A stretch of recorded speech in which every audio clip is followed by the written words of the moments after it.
Hello everyone. ये हमारा fifth lecture है पॉलिटी का। ऑलरेडी हमने 4 लेक्चर दे हैं। एंड उसमें से जो 2 लेक्चर है उसमें से एक लेक्चर होगा readymade intro and conclusion. Second lecture होगा आपका इंपॉर्टेंट जजमेंट, और बाकी जो 2 लेक्चर है वो आपका पीवाई क्यूज के जितने जो टॉपिक्स जो क्वेश्चन पूछा गया है ना बीपीएससी में पहले, उस पे है। और अभी 2 लेक्चर और लाऊंगा इसके अलावा, जो आज का लेक्चर उसके अलावा। और उसमें जितने जो टॉपिक्स है ना, सारे टॉपिक्स को मैं कवर कर दूंगा। इससे बाहर क्वेश्चन नहीं आएंगे। और बाकी जो अगर क्वेश्चन आएंगे भी ना, तो जो 20% वाला जो क्वेश्चन होगा, 80% क्वेश्चन यहीं से रहेंगे। और जो 20% क्वेश्चन है करेंट अफेयर से रहने वाले। ठीक है। तो इस वीडियो को, इस सीरीज को आप मिस मत करना। It's not about views, it's about कि आपका अटेम्प्ट काफी ज्यादा इंपॉर्टेंट है। और पीडीएफ का सीन क्या होता है, मैं पीडीएफ तो टेलीग्राम पे दे ही दूंगा, नो डाउट। बट पीडीएफ यार, वो रह जाता है, हम रिवाइज उसको कर नहीं पाते हैं। तो आधे घंटे का वीडियोज है, आप इसको पेशेंसली देख लेना, ठीक है। और साथ में ट्राई करना कि रिवाइज करते जाओ। तो चलिए वीडियो को शुरू करते हैं। आज का टॉपिक होगा हमारा डीपीएसपी। ठीक है। Fundamental duties and president. President को हम सारा इसका करेंगे। और साथ में जो यूनाइटेड स्टेट में जो प्रेसिडेंशियल इलेक्शन होगा हुआ है उससे कंपेयर कर लेंगे। मुझे लगता है कि इससे एक क्वेश्चन आएंगे जरूर। यूनाइटेड स्टेट का जो प्रेसिडेंशियल इलेक्शन है उसको कंपेयर करने के लिए इंडियन सिस्टम से। ठीक है। तो चलिए शुरू करता हूँ। First topic, DPSP, that is directive principle of state policy. यानी कि ये डायरेक्ट करता है स्टेट पॉलिसी को। इसका बेसिक्स देख लेते हैं। पार्ट 4, आर्टिकल क्या है, 3651। ठीक है, ऑफ द कॉन्स्टिट्यूशन, 36 से 51 तक। एम क्या है, सोशियो इकोनॉमिक डेमोक्रेसी प्रोवाइड करना एंड प्रमोट करना वेलफेयर स्टेट को। ठीक है, फंडामेंटल राइट पॉलिटिकल डेमोक्रेसी करता है। और एक डीपीएसपी क्या करता है, सोशियो इकोनॉमिक डेमोक्रेसी। आइडियल क्या है, इसका आइडियल है कि standard to be followed by state, non enforceable by any court, article 37 में बात करता है। लेकिन क्या है, मोरली बाइंडिंग है। ये क्या करता है, ये रिफ्लेक्शन करता है प्रियम्बल के वैल्यूज को, like justice, socio economic, political. ठीक है।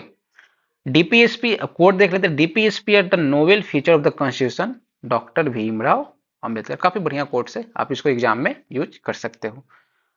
टाइप्स ऑफ डीपीएसपी, अल्दो कहीं मतलब कॉन्स्टिट्यूशन में ऐसा कोई डिवीजन है नहीं, हम लोग अपने सहूलियत के लिए इसको डिवाइड किया गया है। राइट। तो पहला क्या है, सोशलिस्ट प्रिंसिपल। सेकंड क्या है, गांधीयन प्रिंसिपल। थर्ड क्या है, लिबरल इंटेलेक्चुअल प्रिंसिपल।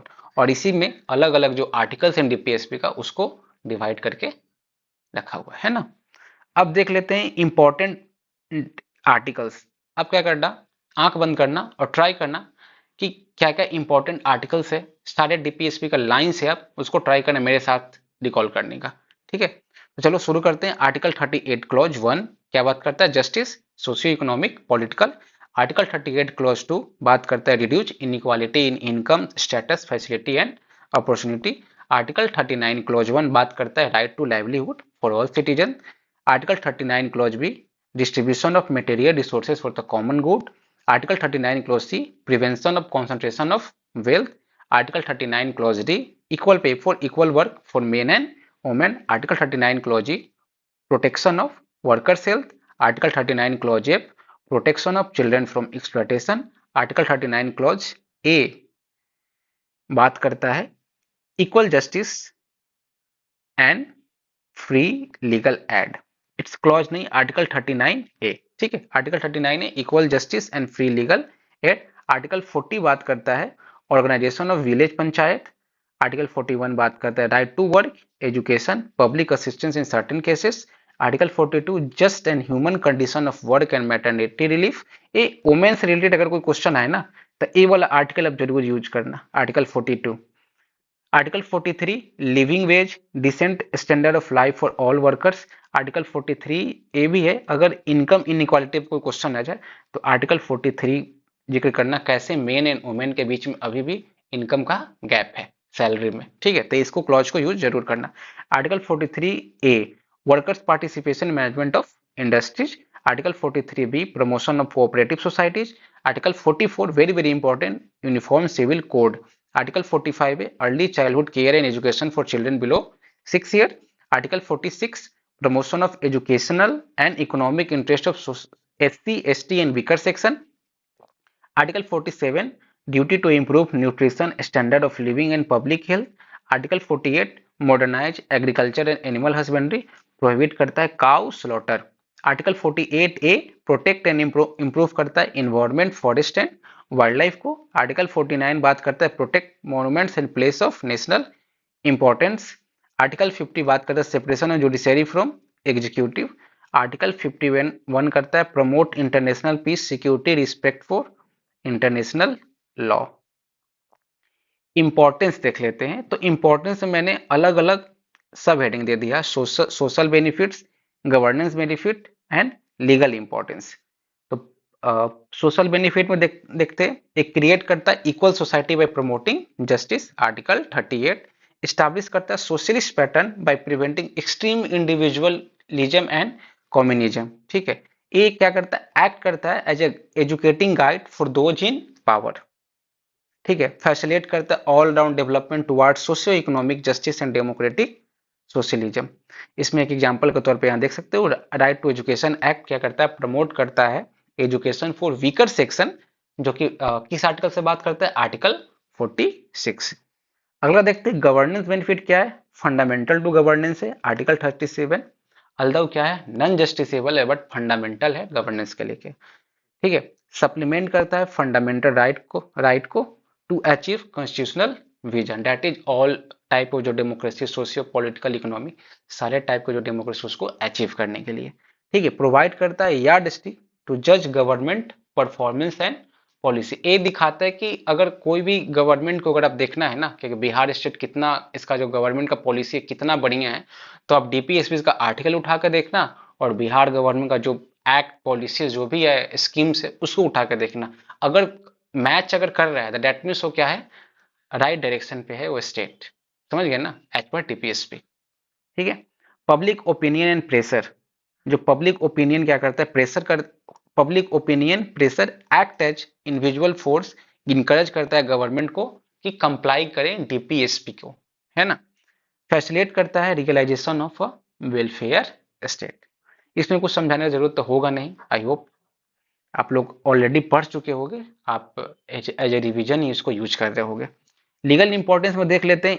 यूज क्या होता है, use as a yardstick to जज वैलिडिटी ऑफ लॉज. एग्जाम्पल में देख लो, court refer DPSP in case like MC Mehta versus union of India for environmental protection करता है. हेल्प करता है interpretation of laws and fundamental right.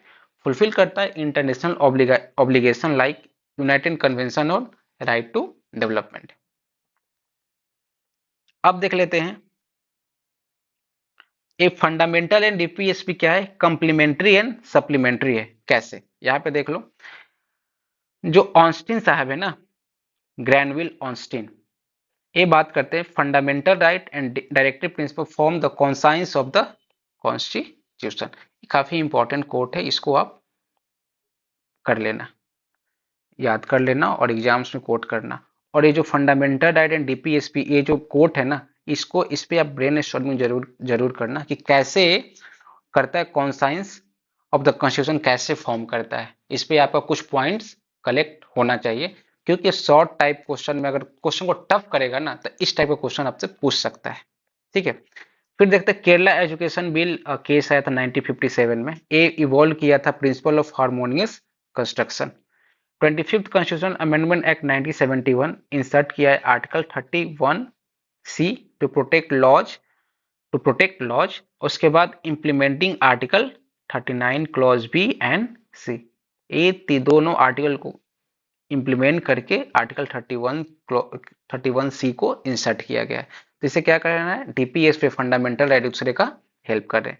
Again देखो Minerva बाइल केस है, इम्फेसाइज किया है balance between fundamental right and DPSP part of basic structure. फिर देखो डॉल्को सीमेंट केस है, स्टेट किया fundamental right and DPSP are complementary and supplementary. Again Ashok Kumar Thakur case है, रीअफर्म किया है fundamental right and DPSP are on equal footing. और even हमारे जो अंबेडकर जी थे उनका व्यू क्या था, political democracy without social and economic democracy is meaningless. अगर पॉलिटिकल डेमोक्रेसी आप प्रोवाइड करा रहे हो but social and economic democracy अगर पर्सन के पास नहीं है तो ये एक टोटली यूजलेस है। सेम टाइप सेम ही अगर आप इकोनॉमिक डेमोक्रेसी और सोशल डेमोक्रेसी दे रहे हो लेकिन पॉलिटिकल डेमोक्रेसी नहीं दे रहे हो, वो भी वैसा ही है, ठीक है, यूजलेस ही रहेगा। इसलिए तीनों होना जरूरी है। अब क्या इम्प्लीमेंटेशन ऑफ डीपीएसपी, इम्प्लीमेंट तो डीपीएसपी हुआ ही होगा, है ना, तो इसको देख लेते हैं। चाइल्ड लेबर एक्ट 1986 में, मनरेगा के थ्रू हुआ है। Right to education act 2009 article 46 को यूज किया गया है। ईडब्ल्यूएस रिजर्वेशन आया, पीएम किसान स्कीम आया किस आर्टिकल 43 के तहत। एनएफएसए एक्ट, एनएफएसए एक्ट है आर्टिकल 47, इससे क्या सब्सिडाइज फूड, सब्सिडाइज फूड के लिए आया, सब्सिडाइज फूड के लिए, है ना। आयुष्मान भारत स्कीम आया आर्टिकल 47 के तहत। ये क्या हुआ, health insurance up to 5 lakh per family. Challenges क्या है डीपीएसपी को इंप्लीमेंट करने में, है ना। पहला वाइड स्प्रेड इक्वालिटी, इनइक्वालिटी, इन इनइक्वालिटी। पहले के ऑक्सफैम रिपोर्ट का टॉप 1% है ना, टॉप 1% है 40% वेल्थ को ऑन करता है, सबसे पहला इनइक्वालिटी है ना। नेक्स्ट देख लेते हैं, हाई पॉवर्टी लेवल है, जो 23 अप्रोक्स 23 करोड़ पीपल है हमारा मल्टी डायमेंशनल पॉवर्टी इंडेक्स के तहत 23 करोड़ हमारे क्या है पीपल पुअर है ना। हंगर एंड माल न्यूट्रिशन है, जो इंडिया का रैंक है 107th ग्लोबल 100 हंगर इंडेक्स में है, ठीक है। Uniform civil code still not implemented है, उत्तराखंड में इम्प्लीमेंट हुआ है रिसेंट में, तो इस केस में क्या है, ये भी एक तो इंपॉर्टेंट हो जाता है। वीक पंचायती राज इंस्टीट्यूशन है आर्टिकल 40। एग्जाम्पल में देखो, lack of fund, function, functionary, 3F problem, आप इसको जिक्र करना। और इवन आपका जो पंचायती राज इंस्टीट्यूशन है ये आपका मेंस में भी इंपॉर्टेंट है एंड प्रीलिम्स में तो था ही, अलग से टॉपिक दिया हुआ है, मेंस में भी ये काफी ज्यादा इंपॉर्टेंट है, बार बार क्वेश्चन इससे पूछते हैं, तो इसको भी हम लोग कवर आगे करेंगे अगले लेक्चर में, अगले लेक्चर। अब बिहार में क्वेश्चन आया हुआ था कि डीपीएसपी बिहार में इंप्लीमेंट कैसे हुआ, आपको एग्जाम्पल्स दो। तो ये देखो, जीविका के तहत article 43B promote self help group. Example, दीदी की रसोई इंप्रूव करता है न्यूट्रिशन आर्टिकल 47। बिहार उद्यमी योजना आर्टिकल 46 इनकरेज करता है एंटरप्रेन्योरशिप एमोंग SC/ST यूथ। मुख्यमंत्री बालक बालिका साइकिल स्कीम आर्टिकल 46 इंप्रूव करता है school accessibility for children. Agricultural development scheme article 48, ठीक है। 50% reservation to women in local bodies. Moral principle outside law, ban on alcohol is often poorly implemented. एक minute, 50% reservation to women. अब देखते हैं criticism, it can be ignored by government, क्योंकि ये legal binding तो है नहीं। Moral principle outside law, ban on alcohol is often poorly implemented. Lack of logical arrangement, mixing of science, sentiment, economic and social directive. Non enforceable है, citizen can not approach court for the violation. Sentimental value, symbolic importance but lack practical enforcement. ये सारा आप easily आप डाल देना, आपका ये overall content ready है। बस क्वेश्चन आए, क्वेश्चन देखना क्या उसका कीवर्ड है, और इस यहाँ से कंटेंट उठा के बस खट खट खट खट लिखते हुए आगे बढ़ जाना, कोई सोचना नहीं है उस पर, बस कीवर्ड देख लेना कि क्या कीवर्ड है इसका पूछ रहा है। आगे देख लेते हैं, fundamental duties inserted by 42nd constitutional amendment act 1976, ठीक है। रिकमेंडेशन किसका था, स्वर्ण सिंह। लोकेटेड का है part 4A article 51 of the constitution. Inspired है किससे, ईवीएसएसआर के कॉन्स्टिट्यूशन से। इनिशियली 10th ड्यूटीज थे, लेकिन 11 ड्यूटी ऐड किया गया 86th कॉन्स्टिट्यूशनल अमेंडमेंट एक्ट 2002। तो महात्मा गांधी बोलते हैं क्या, the true source of right is duty, if we all discharge our duty right will not be far to seek. इस कोड को आप याद कर लेना, ठीक है। फीचर क्या है, एम करता है to create moral code of conduct for Indian citizen. ये क्या अप्लीकेबल, क्या केवल इंडियन सिटीजन के लिए है। टाइप का मोरल एंड सिविक ड्यूटीज है इसमें, non justiciable and not enforceable by court directly. ये रिफ्लेक्शन करता है, रिप्रेजेंट करता है इंडिया का ट्रेडिशन एंड वैल्यूज को, ठीक है। इतना आपका क्लियर है। अब आगे बढ़ते हैं, list of fundamental duties article 51 में क्या क्या है। फर्स्ट है अबाइड बाय कॉन्स्टिट्यूशन, रिस्पेक्ट करना है नेशनल फ्लैग और नेशनल एंथम को। सेकंड में आपका चेरिश करना है novel ideas of freedom struggle को, ठीक है। थर्ड में आपका सी है, जो अपहोल्ड करता है sovereignty, unity and integrity of India. D में है आपका defend the country and render national services. E में आपका क्या करता है, प्रमोट करता है हार्मोनी एंड ब्रदरहुड। एफ में क्या करता है, वैल्यू एंड प्रिजर्व करता है रिच कल्चरल हेरिटेज को। जी में करता है protect and improve natural environment. H में क्या है develop scientific temper and spirit of inquiry. I है सेफगार्ड पब्लिक प्रॉपर्टी। जे में क्या करता है स्ट्राइव फॉर एक्सलेंस। के क्या करता है provide education to children 6 to 14 years, है ना। अब देख लेते हैं सिग्निफिकेंस क्या है। बैलेंस करता है राइट एंड ड्यूटीज को। Freedom of speech article 19 balance by duty to promote harmony 51 A clause E. Promote करता है active citizenship like participation in Swachh Bharat Abhiyan. Duty to protect environment 51 A clause G. Safeguard करता है national interest को। Support against terrorism duty to protect sovereignty 51 A clause C. Help करता है constitution को interpretation को, ठीक है, कॉन्स्टिट्यूशन इंटरप्रिटेशन में हेल्प करता है। एमसी मेहता केस का देखिए duty to protect environment link to right to life article 21। Fulfil करता है इंटरनेशनल कमिटमेंट को। यूडीएचआर 1948 इंफेसाइज करता है ड्यूटी टुवर्ड्स सोसाइटी। डेवलप करता है साइंटिफिक टेम्पर को। Campaign against superstition article 51 A clause H. Preserve करता है कल्चर एंड एनवायरनमेंट को। Save Ganga protect monuments article 51 clause F and article 51 A clause G. Strength करता है डेमोक्रेसी को। Voter awareness drive fulfilling democratic spirit article 32 article 326 plus 51 A clause A, ठीक है।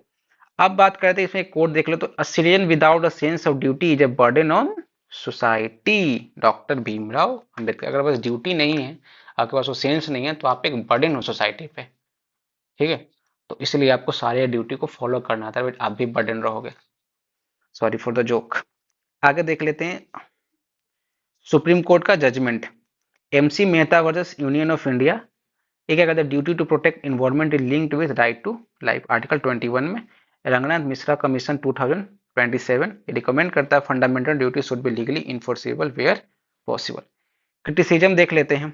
Not exhaustive है, no duty to pay taxes, no coherent theme, हैब्जार्ड arrangement है, वैग and ambiguous है, mostly moral in nature है, नॉन इन्फोर्सेबल बाई कोर्ट है, socio economic barrier है, poverty illiteracy hinder करता है ऑब्जर्वेंस को, ठीक है। तो आप टोटली अब पॉइंट आपको आई होप सारा रिकॉल कर लिए होगे।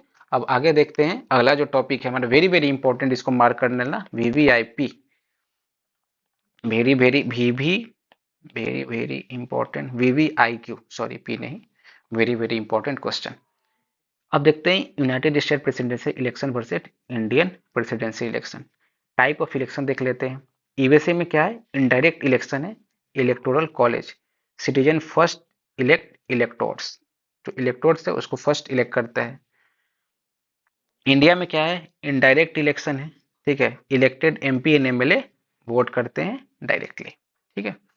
इलेक्टोरल कॉलेज कंपोजिशन है, यूएसए में 58 इलेक्टोरल है, house plus senate plus DC, ठीक है। लेकिन इंडिया में क्या है elected MP and MLA nominated member, लेकिन वो इंक्लूडेड नहीं होते हैं, ठीक है। वोटिंग मेथड क्या है यूएसए में देख लो simple majority, winner takes all system in most state, ठीक है। लेकिन इंडिया में क्या है प्रोपोर्शनल रिप्रेजेंटेशन है with single transferable vote system, ठीक है। रोल ऑफ पॉलिटिकल पार्टी में यूएसए क्या है political party have a dominant role, president is a strong political executive है। लेकिन इंडिया में क्या है कैंडिडेट क्या है बैक्ड बाय पार्टीज होते हैं, president is expected to be apolitical, ठीक है। पांचवा देखते हैं टर्म एंड एलिजिबिलिटी। यहाँ पे 4 ईयर टर्म है, eligible if 35 plus years, natural born citizen 14 years residency. और यहाँ पे जो आप 2 बार ही आप इलेक्ट हो सकते हो, है ना। लेकिन इंडिया में ऐसा कोई सीन नहीं है। तो इंडिया में कितना है 5 year term, eligible if 35 plus year, ठीक है। Indian citizen eligible for Lok Sabha. Conduct and dispute resolution में क्या है यूएसए में स्टेट कंडक्ट इलेक्शन, लेकिन इंडिया में क्या है इलेक्शन कमीशन करता है। यूएसए में क्या सुप्रीम कोर्ट वहां पे भी इंटरवेन कर सकता है, और यहाँ इंडिया में भी डिस्प्यूट क्या होता है handle by supreme court only, ठीक है। रिसेंट ट्रेंड देखे थे, इशू लाइक पॉपुलर वोट पर electoral mismatch, polarisation, misinformation, ये इशू है। मतलब ईवीसी का जो इलेक्शन हुआ था उसमें इशू क्या हुआ था, पॉपुलर वोट पर से इलेक्टोरल कॉलेज मिसमैच हुआ था, पोलराइजेशन हो गया था, मिस इन्फॉर्मेशन का। लेकिन इंडिया में ऐसा कुछ नहीं है, election smooth and formal, mainly a ceremonial process. कभी प्रेसिडेंट इलेक्शन में आप डिस्प्यूट कभी देखे ही नहीं होगे। अब सब देख लेते हैं एक लाइन में, ईवीसी क्या है, रियल एग्जीक्यूटिव होता है प्रेसिडेंट, लेकिन इंडिया में क्या है, सेरेमोनियल हेड है। हाईली पॉलिटिकल होता है यूएसए में, लेकिन इंडिया में अपॉलिटिकल एक्सपेक्ट कर सकते हैं। सिंपल मेजोरिटी वहां होता है, ठीक है, यहाँ पे प्रोपोर्शनल वोटिंग होता है। डायरेक्ट वहां पे क्या, यूएसए में डायरेक्ट सिटीजन का इन्फ्लुएंस होता है, लेकिन इंडिया में क्या होता है, इनडायरेक्ट सिटीजन का इन्फ्लुएंस होता है। अब देख लेते हैं प्रेसिडेंट ऑफ इंडिया, ठीक है, फैक्ट देखते हैं कुछ।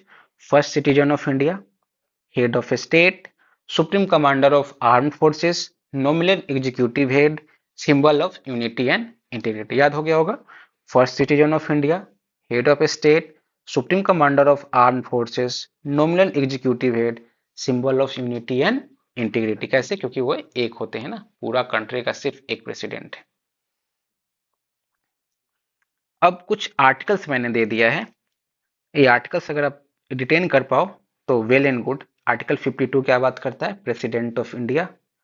फिर उसके बाद आर्टिकल 54 बात करता है इलेक्शन ऑफ प्रेसिडेंट, ठीक है ना, 52 याद कर लो, प्रेसिडेंट ऑफ इंडिया।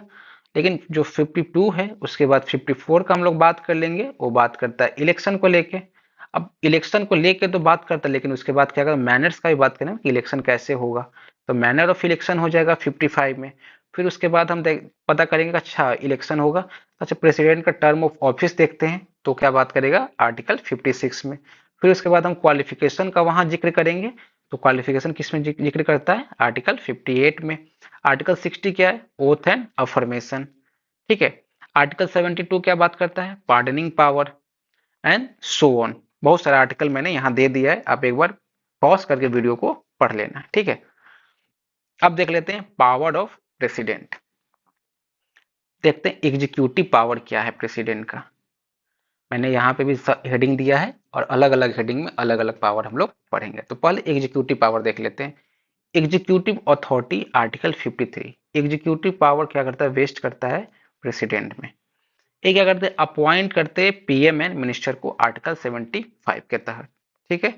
एडमिनिस्ट्रेट करते हैं यूनियन टेरिटोरीज को आर्टिकल 239 के तहत। जो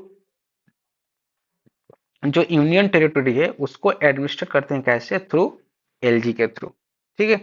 शेड्यूल एरिया को डिक्लेयर करते हैं आर्टिकल 244 के तहत, डिक्लेयर करते हैं schedule area and schedule tribes, ठीक है, शेड्यूल्ड एंड ट्राइबल एरियाज। फिर रूल मेक करते हैं, ऑथेंटिकेशन ऑफ गवर्नमेंट ऑर्डर को ऑथेंटिकेट करते हैं, है ना। उसके बाद देखो information access article 78, seek information करते हैं from prime minister, prime minister से इंफॉर्मेशन को एक्सेस करते हैं, गैदर करते हैं प्राइम मिनिस्टर से। तो ये होगा टोटली एग्जीक्यूटिव पावर। लेजिस्लेटिव में देख लेते हैं, समन करते हैं, प्रोक करते हैं, डिजोल्व करते हैं पार्लियामेंट को। इसका क्या है, आर्टिकल 85, आर्टिकल 85 में समन, प्रोरोग, डिजोल्व, किसको, पार्लियामेंट को।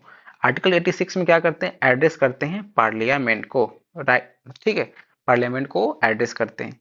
आर्टिकल 87 में बात करता है स्पेशल एड्रेस का, first session after election and each year, ये स्पेशल एड्रेस हुआ। उसके बाद आर्टिकल 111, 11(1), ठीक है, ये करते हैं एसेंट करते हैं बिल को। आर्टिकल 123 में बात करते हैं ऑर्डिनेंस मेकिंग को, ठीक है। उसके बाद नॉमिनेशन करते हैं 12 members to Rajya Sabha as per दी, मतलब कुछ, ठीक है, 12 मेंबर को राज्यसभा में वो चूज करते हैं। फिर रिपोर्ट क्या है, तो लेइंग रिपोर्ट टू पार्लियामेंट, जैसे कैक हो गया, यूपीएससी होगा, फाइनेंस कमीशन का जो रिपोर्ट है वो पार्लियामेंट में वो रखते हैं, ठीक है। ये हो गया आपका लेजिस्लेटिव। अब देखते हैं financial power, annual, article 112, annual financial statement, budget presentation before parliament, ठीक है। बी में money bill, article 110, money bill का करते introduce only on president's recommendation. Grant demand, grant only with the president's recommendation से grant ही होगा जब तक प्रेसिडेंट रिकमेंड नहीं करेंगे। कॉन्टिजेंसी फंड आर्टिकल 267, ठीक है, ऑथराइज करते एडवांसेस टू मीट इमरजेंसीज। उसके बाद फाइनेंस कमीशन गठन करते हैं एवरी 5 ईयर पे। जुडिशियल पावर देख लेते हैं। पार्डनिंग पावर है आर्टिकल 72, अपॉइंटमेंट ऑफ जजेज है, एडवाइजरी जुरिडिक्शन है आर्टिकल 143 से वो सुप्रीम कोर्ट से एडवाइज लेते हैं। अब कुछ डिप्लोमेटिक पावर देख लेते हैं। इंटरनेशनल रिप्रेजेंटेशन है आर्टिकल 253 मतलब 253 से इंटरनेशनल रिप्रेजेंटेशन है, रिप्रेजेंट करते इंडिया को ग्लोबली। ट्रीटी निगोसिएशन है ना। डिप्लोमेटिक अपॉइंटमेंट है, सेंड एंड रिसीव्स डिप्लोमेट। कुछ मिलिट्री पावर है, फर्स्ट क्या सुप्रीम कमांडर है, और उसके बाद डिक्लेयर करते हैं वार एंड पीस, लेकिन ये क्या सब्जेक्ट टू पार्लियामेंट अप्रूवल है। इमरजेंसी पावर देख लो, national emergency, president rule and financial emergency. अब क्या करते हैं, लिमिटेशन भी है, लेकिन इतना तो दिया हुआ है, लेकिन प्रेसिडेंट के बाद अथाह है, पावर अथाह है, लेकिन वो क्या है, मतलब एक घर के बुजुर्ग की तरह काम करते हैं, है ना। उनके पास पावर तो है, लेकिन और घर के मेंबर्स का जब तक जो वो ना मिले तब तक वो कुछ नहीं कर पाएंगे। तो क्वेश्चन एक प्रेसिडेंट पे कुछ इस टाइप का क्वेश्चन आया हुआ था, तो उसमें देख लो लिमिटेशन ऑफ प्रेसिडेंट्स पावर। एक है bounded by advise article 74, must act on council of ministers advice, ठीक है। No description in appointment article 75, PM based on majority support no personal choice, है ना। पीएम को चूज करते हैं, कोई अपना अपने मन से तो थोड़ा ना पीएम को चूज करेंगे, जो मेजोरिटी में होगा उसी को चूज करते हैं, कोई अपना नहीं है राय, है ना। ऑर्डिनेंस पावर लिमिटेड है आर्टिकल 123, क्योंकि सब्जेक्ट टू पार्लियामेंट अप्रूवल है विद इन 6 वीक्स, है ना। इमरजेंसी पावर चेक किया जाता है, अगर आप इमरजेंसी लगा भी दो तो क्या है सब्जेक्ट टू जुडिशियल रिव्यू है। Pardoning power not absolute article 72, cabinet advise binding है। अब देख लेते हैं कोर्ट, कुछ देख लेते हैं। President is a nominal head but a vital symbol of unity. Real executive power lie with the council of minister. ये क्या है, ऑस्टिन का, ऑस्टिन साहब का एक कोर्ट है, आप इसको देख लेना। एक क्वेश्चन है कि जो स्टेट इमरजेंसी या प्रेसिडेंट रूल है ना, क्या पॉलिटिकल वीपन है या सेफगार्ड है, तो इसको आप लोग देख लेते हैं एक बार। कॉन्स्टिट्यूशनल प्रोविजन देख ले, president rule if state government can not function as per the constitution, article 356 का यहाँ पे जिक्र कर लिए कॉन्स्टिट्यूशनल प्रोविजन। अब देख लेते हैं सेफगार्ड व्यू, कैसे सेफगार्ड है। फेडरल प्रोटेक्शन है, ठीक है, maintain constitutionally machinery in state, ठीक है। क्राइसिस मैनेजमेंट है, हैंडल करते हैं लॉ एंड ऑर्डर ब्रेकडाउन को, ठीक है। अपहोल्ड किया जाता है नेशनल इंटीग्रिटी को, प्रिवेंट करते हैं डिसइंटीग्रेशन या सक्सेशन पॉलिसी टाइप का टेंडेंसी को। जुडिशियल सेफगार्ड है ना, जुडिशियल रिव्यू अलाउड तो है ना। पार्लियामेंट्री कंट्रोल है, अप्रूवल क्या है mandatory with in 2 month. But इसको कैसे हम पॉलिटिकल वीपन कैसे कह सकते हैं, यहाँ पे भी आप देख लो, उसके तर्क में भी दिया हुआ कुछ। इंदिरा गांधी 48 टाइम किए थे, Morarji Desai 13 time after 1977 election, तो क्या फ्रीक्वेंट मिसयूज हुआ। गवर्नर का बायसनेस है, रिकमेंडिंग रूल विदाउट अल्टरनेटिव, ठीक है। बाईपास किया जाता है फ्लोर टेस्ट को without testing assembly majority. Centre political changes state dismiss due to centre change, 1977 and 1980 में देखा गया था ये वाला सीन, ठीक है। Minor disturbance used even for a small law and order issue, ठीक है। Political manoeuvring, settling internal party conflict को सेटल करने के लिए भी ये किया जाता है। तो ये मैंने कितने पॉइंट दिया, 1 2 3 4 5 6, ये 6 पॉइंट आप इसको याद कर लेना, क्योंकि ये भी एक इंपॉर्टेंट है ना। अब इसका देखते हैं, when president rule is misused, dismiss ministry without alternative, हाँ वही सारा पॉइंट ये भी है, ठीक है। अब प्रेसिडेंट रूल का कब जरूरत पड़ता है ये देख लेते हैं बोला। When president rule is needed, hung assembly जब कोई मेजोरिटी ना हुआ, नो मिनिस्ट्री फॉर्मेशन हुआ, डिफटेड मिनिस्ट्री रिजाइन कर दिया, डिफेंस ऑफ सेंट्रल डायरेक्टिव है, इंटरनल कुछ इशू चल रहा है, फिजिकल ब्रेकडाउन ऑफ गवर्नमेंट। अब देख लेते हैं वे फॉरवर्ड, ये काफी ज्यादा इंपॉर्टेंट, इसको आप देख लेना। जुडिशियल रिव्यू मैंडेटरी किया गया था इसका एसआर बुमई केस में। ट्रांसपेरेंट गवर्नर रिपोर्ट बात करता है Punchhi commission, last resort principle use किया जाए प्रेसिडेंट रूल को। जो एआरसी सेकंड है वो बात करता है, सेकंड एआरसी का रिपोर्ट है। Mandatory floor test supreme court का गाइडलाइन है।